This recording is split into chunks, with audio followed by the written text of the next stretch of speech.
Hello and welcome to next in biology. MDCAT past papers की series का ये दूसरा लेक्चर है। पहले लेक्चर में हमने एमडीकेट 2024 के बायोलॉजीज एमसीक्यूज को सॉल्व भी किया और उनके आंसर्स को डिटेल में एक्सप्लेन भी किया। अगर आपने वो लेक्चर मिस किया है तो उसका लिंक आपको टॉप राइट कॉर्नर के अंदर नजर आ रहा होगा। इसके अलावा एमडीकेट की तैयारी के हवाले से तमाम हेल्पफुल वीडियोस और एक्सप्लेनेशंस हमारे चैनल पर अवेलेबल हैं और आपको ये सब हमारी एमडीकेट प्लेलिस्ट में मिलेंगी। इसका लिंक भी आपको दिखाई दे रहा होगा। तो चलिए अब शुरू करते हैं एमडी कैट 2023 के बायोलॉजी एमसीक्यूज के सॉल्यूशंस और explanation. Okay, so let's dive in. पहला जो एमसीक्यू आया था एमडी का 2023 के अंदर वो था एवोल्यूशन के चैप्टर में और ये स्टेट करता है which of the following is the main point of Darwinism, कि डार्विनिज्म का मेन पॉइंट क्या था। इसके अंदर जो पहला ऑप्शन था that was snakes legs, the second option was shedding milk teeth, the third option was muscle atrophy and the fourth option was movement of ears. इसके अंदर जो राइट ऑप्शन था that was movement of ear. Although के बाकी तीनों जो options हैं वो भी एविडेंस हैं of the evolution, but movement of air is the most accurate option, most specific option in it, because ये जो है ये एक वेस्टिजियल फंक्शन है। वेस्टिजियल फंक्शन ऐसे फंक्शंस होते हैं जो कभी ना कभी एक्टिव थे लेकिन अब वो नॉन फंक्शन हो गए हैं। तो हमारे जो मसल के ईयर्स हैं अब वो नॉन फंक्शनल हैं, उनके वो मूवमेंट नहीं हो पाती। बास लोगों के अंदर एक्सेप्शंस हैं, बट स्टिल जो सेकंड एमसीक्यू इसके अंदर आया that was from the evolution again. According to evolutionary studies prokaryotes may have arisen around, कि प्रोकैरियोट्स कब अराइज हुए। The first option was 2.5 billion years ago, the second was 3.5 billion years ago, the fourth one was the third one was 4.5 billion years ago, and the fifth one was 5.5 billion years ago. इसके that should be here 5.5। इसके अंदर जो right option था that was 3.5 billion years ago. 3.5 billion years ago prokaryotes arise हुए थे। Life की बात नहीं हो रही है, ये प्रोकैरियोट्स की 2.5 billion years ago is too short. 4.5 billion years ago तक तो खैर लाइफ भी अराइज नहीं हुई थी और 5.5 बिलियन ईयर्स अगो पे तो अर्थ भी फॉर्म नहीं हुई थी। Okay, so let's go to the next question. Third MCQ states that, ये एंजाइम्स के चैप्टर में से था और ये स्टेट करता है the enzyme which can work on pH 7 of the medium is. The first option was pepsin, sucrase, chymotrypsin and pancreatic lipase. और इसके अंदर जो राइट ऑप्शन है वो है सक्रेज। सक्रेज एक ऐसा एंजाइम है जो कि न्यूट्रल पीएच के ऊपर काम करता है। पेप्सिन जो है ये एसिडिक पीएच के ऊपर है। कामोट्रिप्सिन और पेनक्रियाटिक लाइपेज ये दोनों स्लाइटली अल्कलाइन पीएच के ऊपर ऑप्टिमम परफॉर्मेंस देते हैं। So the right option was option B, that is the sucrase. Then the fourth is also from the enzyme. It says which enzyme is different from others, कि कौन सा enzyme दूसरों से different है। Options were pepsin, trypsin, chymotrypsin and lactase. इसके अंदर जो right option था दैट वाज लैक्टेज। लैक्टेज एक वाहिद ऐसा एंजाइम है जो कि कार्बोहाइड्रेट लैक्टोज को डाइजेस्ट करता है। बाकी जो तीनों हैं ये प्रोटीन्स के डाइजेशन के अंदर इन्वॉल्व हैं। MCQ in this was also from the enzymes. The active sites of enzymes are composed of few nucleotides, few nucleosides, few saccharides और few amino acids. हमें पता है कि enzymes contains proteinaceous structures और proteins जो होते हैं वो amino acids से मिलकर बने होते हैं। तो the right option was option D, that is that few amino acids. Nucleotides, nucleosides ये दोनों न्यूक्लिक एसिड्स हैं, जबकि सैकराइड्स जो हैं वो कार्बोहाइड्रेट्स, मोनोसैकराइड्स, डाइसैकराइड्स एक्सेट्रा उनके बेसिक यूनिट्स हैं। So the right option is option D, that is the few amino acids. So the next MCQ is also from the chapter enzyme, and this MCQ states that NAD is an important enzyme, coenzyme, hormone और vitamin. और इसके अंदर जो right option है that is the option B, NAD nicotinamide adenine dinucleotide is a coenzyme. ये coenzyme के तौर पर एक्ट करता है, ये enzymes के साथ attach होता है। Neither it is hormone nor the vitamin और ना ही ये enzyme है। जो option question number 8 is from the chemical coordination and it states that what is true about oxytocin. Oxytocin एक हार्मोन है जो कि प्रोड्यूस होता है by the pituitary, by the hypothalamus और रिलीज होता है by the posterior lobe of pituitary gland. अच्छा, उसके बारे में उन्होंने पूछा कि विच of the following statement is true about oxytocin. First of all acts on kidney tubules, the second one stimulates ICSH, the third is perform cellular functions and the fourth one is dilate milk ducts of mammary glands. इसके अंदर जो right option है वो है option D. ये mammary glands की जो milk ducts हैं उनको डायलेट करता है और ये मिल्क की सेक्रीशन के अंदर इन्वॉल्व है। इसमें आपने नोट करना है it is involve in the secretion of the milk. Production of milk के लिए प्रोलैक्टिन एक हार्मोन है वो इन्वॉल्व होता है। अच्छा, इस साथ साथ इन ऑप्शंस को भी देखते हैं। एक्ट्स ऑन किडनी ट्रिब्यूल्स, किडनी ट्रिब्यूल्स पे जो एक्ट करता है उसे हम एडीएच कहते हैं। एडीएच या एल्डोस्टेरोन ये किडनी ट्रिब्यूल्स के ऊपर एक्ट कर रहा होता है। स्टिमुलेट आईसीएसएच के लिए ये जो हार्मोन है वो एलएच है, ल्यूटिनाइजिंग हार्मोन, उसका रोल है आईसीएसएच को स्टिमुलेट परफॉर्म सेलुलर फंक्शन। ये एक बड़ा ही वेग किस्म का ऑप्शन है, मतलब तमाम ही हार्मोन्स समहाउ सेलुलर फंक्शंस के अंदर इन्वॉल्व होते हैं। तो इसके अंदर स्पेसिफिकली अगर हम बात करें तो ऑप्शन डी जो है dilate milk ducts of mammary glands, that is the true option. अगले एमसीक्यू की तरफ जाएं तो वो है नर्वस कोऑर्डिनेशन में।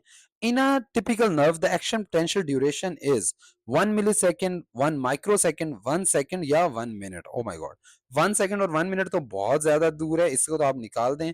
1 मिलीसेकंड और 1 माइक्रोसेकंड, ये दोनों के अंदर जो ऑप्शन ए है that is the right option. जो एक्शन पोटेंशियल का ड्यूरेशन है वो 1 मिलीसेकंड है। 1 माइक्रोसेकंड क्या मिलीसेकंड से छोटा होता है या बड़ा होता है, या आप कमेंट्स के अंदर हमें बताएं। Okay, let's go to the next MCQ. Next MCQ भी नर्वस कोऑर्डिनेशन से है और ये स्टेट करता है during resting membrane potential outer surface of neuron is more positive, inner surface of neuron is more positive, both of these surfaces are equally positive or both of these surfaces are equally negative।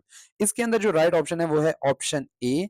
जो outer surface है neuron की वो ज्यादा positive होती है और inner surface जो होती है वो नेगेटिव होती है, due to the distribution of the sodium and the potassium ions. आपको इनकी डिस्ट्रीब्यूशन, इनकी रेशियोज का पता होना चाहिए कि बाहर सोडियम की रेशियो क्या होती है और अंदर क्या होती है, सिमिलरली पोटेशियम आयंस के अंदर और बाहर की रेशियोज क्या होती है। The right option for this MCQ is outer surface of neuron is more positive. Okay, so the next MCQ is also from nervous coordination. इसकी statement है the value of active membrane potential of the neuron is, neuron की active membrane potential की value क्या होती है? 0.01 volts, 0.02 volts, 0.05 volts और 0.07 volts। और इसके अंदर जो राइट ऑप्शन था that was option D, that is the 0.07 volts। आपने कमेंट्स के अंदर बताना है कि अगर मिली वोल्ट्स की हम बात करें तो मिली वोल्ट्स के अंदर एक्शन पोटेंशियल या एक्टिव मेम्ब्रेन पोटेंशियल की वैल्यू क्या होती है। Okay, let's go to the next MCQ. Next MCQ is also from the nervous coordination, and this MCQ states that the chemical messenger that transmit action potential across the synapse in the form of chemicals are, वैसे तो chemical messenger already लिखा जा चुका है, तो इसके options are synaptic knob of synapse, reflex actions, neurotransmitters और acetyl cholinesterase। इसके अंदर जो राइट ऑप्शन है वो है option C, that is the neurotransmitters. ऐसे केमिकल्स जो कि एक्शन पोटेंशियल को ट्रांसमिट करते हैं अक्रॉस द साइनेप्स, उसे हम न्यूरोट्रांसमीटर्स कहते होते हैं। जबकि अगर हम सिनेप्टिक नॉब की बात करें, this is not a right option. Synaptic knob तो बेसिकली एक स्ट्रक्चर है। रिफ्लेक्स एक्शंस जो हैं हमने पढ़ा है कि ये इमीडिएट इनवॉलंटरी एक्शंस हैं, इनका मतलब ट्रांसमिशन ऑफ इम्पल्स के साथ उस तरह से ताल्लुक नहीं है, ये पूरी प्रोसेस का नाम है। जबकि एसिटाइल कोलिनेस्टरेज जो है this is basically an enzyme that break down the neurotransmitter को ब्रेक डाउन करने में यूज होता है। So the right option was neurotransmitter. Okay, so the next MCQ is also from the nervous coordination. Nervous coordination का ये MCQ state कर रहा है the pressure receptors that receive deep pressure stimulus in human body are called Meissner corpuscles, Pacinian corpuscles, red blood corpuscles और cholesterol। और इसके अंदर जो राइट ऑप्शन है वो है Pacinian corpuscles, that is the option B is the right option। इसके अंदर मीजनर कार्पसेस जो है ये भी आपको पता होना चाहिए, Meissner corpuscles basically light touch के साथ डील करते हैं, जबकि Pacinian corpuscle is the right option. Next MCQ is from the cellular structures and functions. ये एमसीक्यू स्टेट करता है कि cells of different types can be distinguished on the basis of surface what. First is phospholipids, the second is option is globular proteins, third is glycolipids and glycoproteins, and the fourth option is cholesterol। इसके अंदर जो right option है वो है glycolipids and glycoproteins। Phospholipids जो है ये हमारी मेम्ब्रेन का स्ट्रक्चरल कंपोनेंट जरूर है, लेकिन ये डिफरेंशिएट नहीं करते, तमाम membranes are made up of phospholipids. इसी तरह ग्लोब्यूलर प्रोटीन्स भी प्रेजेंट होते हैं मेम्ब्रेन के अंदर, but they are involve less involve in cell recognition.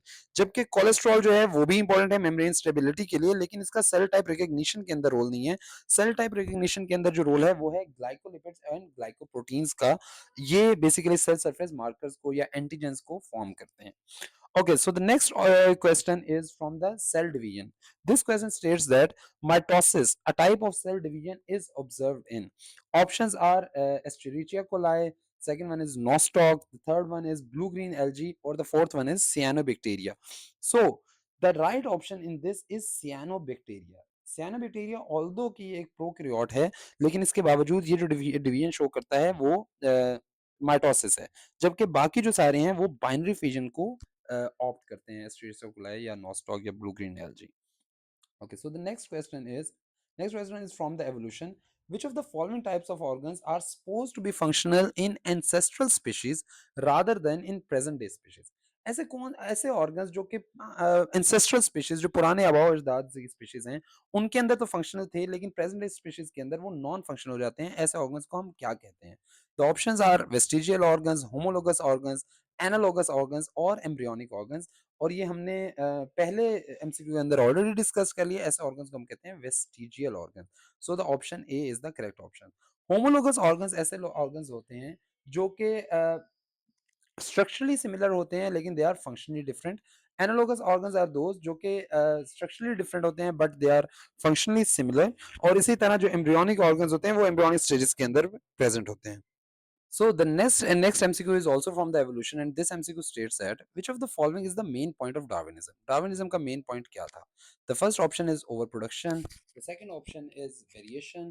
The third option is disuse of organs, and the fourth option is perceived unity of life. इसके अंदर ये जो ऑप्शन बी और डी है ये बड़े मिलते जुलते हैं। इसके अंदर जो ऑप्शन बी और डी है ये काफी क्लोज हैं, लेकिन इसके अंदर जो राइट ऑप्शन होगा वो होगा B, that is the variation. Darwinism या डार्विन की जो थ्योरी ऑफ एवोल्यूशन है वो बेसिकली बेस करती है on the natural selection mechanism. और नेचुरल सिलेक्शन जो है वो वेरिएशन से बहुत ज्यादा रिलेटेड है। उसके अलावा अगर ओवर प्रोडक्शन की बात करें that is also related but not the main point. This use of organ जो है ये पॉइंट बेसिकली लमार्क्स की थ्योरी का है, तो ये लमार्किज्म के अंदर आता है।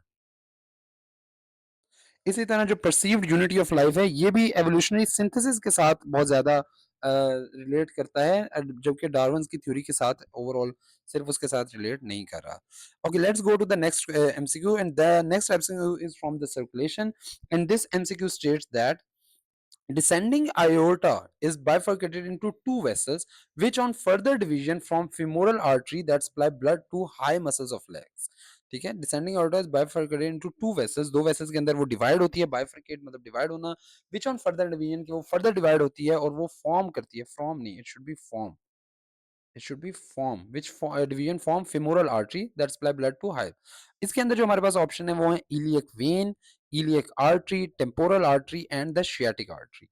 इसके अंदर जो राइट ऑप्शन है वो है iliac artery। सबसे पहले तो आपने देखना है कि एओर्टा जब डिवाइड होगा तो वो आर्टरी के अंदर डिवाइड होगा, वेन के अंदर डिवाइड नहीं होगा। ये इसका काउंटर पार्ट जरूर है, लेकिन that's not the right option, ये वेन्स की बात।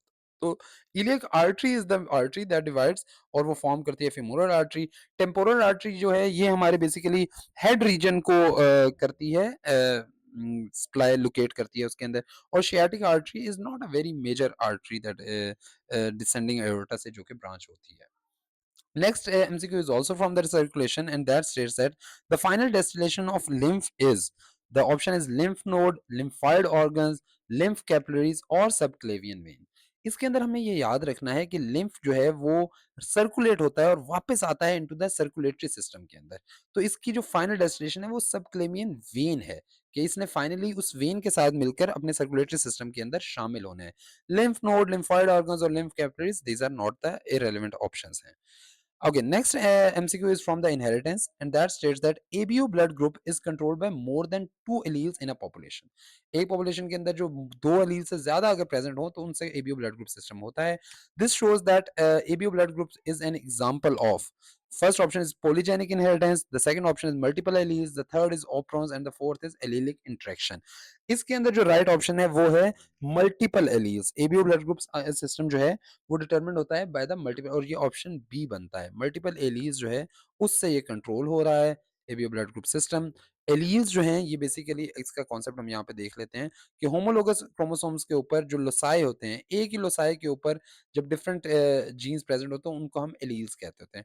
पॉलीजेनिक इनहेरिटेंस जो है वो बेसिकली मल्टीपल जीन्स को इन्वॉल्व करती है, मल्टीपल एलील्स को इन्वॉल्व नहीं करती। ऑपरन्स जो है वो डील करते हैं विद द जीन एक्सप्रेशन के साथ, और एलिलिक इंटरेक्शन जो है ये बड़ा ही ब्रॉड सी वेग सी टर्म है। So the right option will be option B, that is the multiple alleles. So the next MCQ है that is also from the inheritance, and this MCQ states that according to Mendel law of segregation the one individual out of four in F2 generation had phenotype that failed to express in dash generation। Law of segregation, Mendel का जो law of segregation है वो क्या state कर रहा है कि one individual out of four in F2 generation, F2 generation के अंदर जो 4 इंडिविजुअल्स हमारे पास आए, उसका जो फिनोटाइप है वो एक्सप्रेस नहीं हुआ कौन सी वाली जनरेशन के अंदर? तो option 1 is F1, the option 2 is F2, the option 3 is C is F3 and the option D is P1। इसके अंदर देखें F3 को तो आपने बिल्कुल ही काट देना, क्योंकि ये जो मेंडल लॉ ऑफ सेग्रीगेशन है ये दो ही जनरेशन के ऊपर बेस्ड है। P1 जो है वो पेरेंटल जनरेशन की बात हो रही है, तो इसको भी हम रिमूव कर देंगे। F1 जनरेशन वो वाइल्ड जनरेशन है जिसके अंदर जो रिसेसिव ट्रेट है वो खुद को एक्सप्रेस नहीं करता। सो और F2 के अंदर वो खुद को एक्सप्रेस करता है। So the right option will B F1 generation, that is the option ए। जो नेक्स्ट एमसीक्यू जो है वो भी इनहेरिटेंस के चैप्टर से है, और ये एमसीक्यू स्टेट कर रहा है test cross is made to check the genotype of a trait. बिल्कुल ठीक बात है। Which of the following crosses is a test cross? Test cross एक ऐसा क्रॉस हम करते हैं जिसमें हम चेक करते हैं कि either the genotype of a particular individual is homozygous है या हेट्रोजाइगस है, उसको ट्रैक करने के लिए किया जाता है।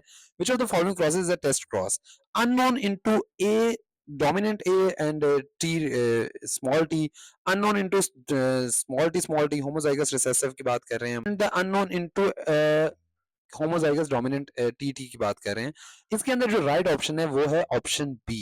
क्यों? क्योंकि इसके अंदर जो अननोन इंडिविजुअल होता है उसको हम कराते हैं विद द रिसेसिव पेरेंटल के साथ उसका क्रॉस किया जाता है। So unknown into small T homozygous recessive, that is the option B is the right option. Next MCQ is from the skeleton and muscle, and this MCQ states that during sliding of actin filaments, ATP is used for cross bridge formation, cross bridge breaking, dragging filaments and shortening of filaments के filaments की shortening के अंदर वो deal होता है। इसके अंदर जो राइट ऑप्शन है वो है breakdown of the cross bridge, that is the option B. It is involved in the breakage of cross bridge. Cross bridge ATP का जो हेड है, ATP जो है वो बाइंड करता है विद द मायोसिन हेड, और वो क्रॉस ब्रिज के ब्रेकिंग के अंदर ये इन्वॉल्व होता है। जबकि क्रॉस ब्रिज की जो फॉर्मेशन है उसके अंदर एनर्जी यूटिलाइज होती है फॉर द जो एटीपी की ब्रेकडाउन से रिलीज होती है एनर्जी, उसके थ्रू क्रॉस ब्रिज फॉर्मेशन होता है। So the right option is the cross bridge breakdown या cross bridge breaking. Okay, next MCQ is also from the skeleton and muscle, and this states that the cell membrane of muscle is sarcoplasm, sarcolemma, sarcomere or myofibrils, और इसके अंदर जो right option है that is the option B, that is the sarcolemma. जो plasma membrane या cell membrane muscle cells की होती है, मसल फाइबर्स की होती है, उसको हम सार्कोलेमा कहते हैं। Sarcoplasm is the term used for the cytoplasm of the muscle fibres. Sarcomeres हमें पता है कि अल्टीमेट कॉन्ट्रैक्टाइल यूनिट्स है, और myofibrils are the myofilaments which are present in the muscle fibers. Okay, so the next MCQ is also from the skeleton and muscles, and this says that irregular striations and involuntary control is related to। ऐसे कौन से muscles हैं जिनके अंदर irregular स्ट्रेशंस भी होती हैं और इन्वॉलंटरी कंट्रोल भी होता है? The option 1 is the cardiac muscle cells, the option B is fibroelastic cartilage cells, the option C is skeletal muscle cells and the option D is smooth muscle cells. And the right option in this is cardiac muscle cells. Cardiac muscle cells हमें पता है ये striated भी होते हैं, ये involuntary भी होते हैं, और इनके अंदर स्ट्रेशंस इरेगुलर होते हैं। Fibroelastic cartilage cells is not the right option, बिल्कुल इररेलेवेंट है। स्केलेटल मसल सेल्स ये बेटा स्ट्रेटेड होते हैं, बट इनके अंदर रेगुलर स्ट्रेशंस होती हैं और ये वॉलंटरी कंट्रोल्ड होते हैं। स्मूथ मसल्स जो होते हैं वो उनके अंदर स्ट्रेशंस एब्सेंट होती हैं। Next MCQ is also from the skeleton and muscles, and this states that cartilage is a type of which tissue? Option A is connective tissue, option B is epithelial tissue, option C muscular tissue, and the nervous tissue is option D. And the right option is connective tissues। ये तो 9th class का MCQ है जो इस MD cat के अंदर पूछा गया, वेरी इजी, मैं इसको एक्सप्लेन नहीं करने जा रहा। Next MCQ is from reproduction, and this MCQ states that production of follicle stimulating hormone, जिसे हम एफएसएच भी कहते हैं, luteinizing hormone LH from the pituitary gland of female is controlled by. The option A is ovary, the option B is uterus, the option C is stimulated follicles, and the option D is hypothalamus. Basically, it is controlled by the hypothalamus. The right option is the option D, that is the hypothalamus. Hypothalamus एक hormone को release करता है जिसे हम कहते हैं GnRH या गुनेरोट्रोफिन releasing hormone, और ये गुनेरोट्रोफिन रिलीजिंग हार्मोन बेसिकली इसको कंट्रोल करता है एफएसएच और एलएच की प्रोडक्शन को। सो the right option is option D. Next MCQ is from the reproduction again, and this MCQ states that the term menopause means. Menopause का क्या मतलब होता है? First is the start of menstruation. The option B is start of ovulation. The option C is stop of overproduction, or the option D is degeneration of ovaries. और इसके अंदर जो right option है वो है stop of overproduction या egg production का जो stoppage होता है उसको हम basically menopause कहते होते हैं. जो start of menstruation that's not, इसे हम मिनार्की कहते हैं by the way. Start of menstruation is called as menarche, ये आपको पता होना चाहिए. Next MCQ is from the inheritance, and this MCQ states that to study sex linkages in Drosophila, Morgan mated white-eyed males with wild-type red-eyed females. Morgan ने T H Morgan ने Drosophila के अंदर sex linkages को बड़े detail में study किया. अच्छा, question is कि उसने स्टडी करने के लिए वाइट आइड मेल्स और wild type red eyed females का मेट करवाया. What will be the phenotype of the offspring? इसके अंदर ऑफस्प्रिंग का फिनोटाइप क्या था? The first option is all red-eyed males and females were produced. The option B was red-eyed females and white-eyed males were produced. The option C was is white-eyed females and red-eyed males, and the option D is all white-eyed females and males. आपने इसको पढ़ा होगा Morgan की sex linkages को, और इसके अंदर जो राइट ऑप्शन है that was option B, that is the red eyed females and white eyed males were. Option B is the right option of this MCQ. Okay, next MCQ is from the kingdom Animalia वाला जो chapter है उसमें से, and that states that enteron is the characteristic feature of. Enteron किसका characteristic feature है? And that states A phylum Porifera, B phylum Cnidaria, C phylum Platyhelminthes, और D phylum Echinodermata. और इसके अंदर जो राइट ऑप्शन था that was option B, that is the phylum Cnidaria. ये basically इनके अंदर गैस्ट्रोवेस्कुलर कैविटी होती है जिसको हम इंट्रोन कहते होते हैं, और ये कैरेक्टरिस्टिक फीचर है फाइलम नाइडेरिया का. Next MCQ is also from the Animalia, and that states that the body of which is called metamerically segmented. Metamerically segmented या metameric segmentation कौन सा फाइलम है जो इसको शो करता है? The options are Cnidarians, nematodes, annelids और sponges. और इसके अंदर जो right option है that was the option C, that is the annelids. Annelids जो है वो metameric segmentation को शो करते हैं. Next MCQ is from the kingdom Animalia as well, and this MCQ states from excretion in planaria takes place by. The options are Malpighian tubules, protonephridia, metanephridia और nephron. और इसके अंदर जो right option है वो है protonephridia, that is the option B. जो planaria हैं वो प्रोटोनेफ्रिडिया को यूज करते हैं और उसके थ्रू एक्सक्रीशन करते होते हैं. नेफ्रॉन्स जो हैं वो बहुत मैमल्स के अंदर होते हैं, जबकि मेटानेफ्रिडिया और Malpighian tubules they are also found in other organisms. So the right option is option B, that is the protonephridia. Okay, so the next MCQ is also from the Animalia, and that states that four-chambered heart with right systematic arch only is present in. Option A amphibians, option B reptiles, option C birds and option D mammals. Mammals के अंदर तो four chambered heart होता है, लेकिन इसके अंदर सिर्फ systematic arch नहीं होती है. तो systematic arch is only present in birds. Birds वाला जो ऑप्शन है that is the right option. They have four chambered heart with a unique systematic arch. जबकि बाकी जो ऑर्गेनिजम्स हैं उनके अंदर डिफरेंट किस्म का कार्डियोवैस्कुलर एडॉप्टेशंस मौजूद होती हैं. So the right option is option C. Okay, the 34th MCQ is the movement of water to lower solute concentration area through a semi-permeable membrane is A. Osmotic potential, B. Pressure potential, C. Soil potential, and the D is solute potential. और इसके अंदर जो options हैं वो हैं osmotic potential is the right option, that is the option A. Okay, so half of the MCQs of the biology have been done, और जो other half है वो हम पार्ट 2 के अंदर करेंगे, नेक्स्ट वीडियो के अंदर करेंगे. Okay, so stay tuned and please subscribe to the channel. Thank you.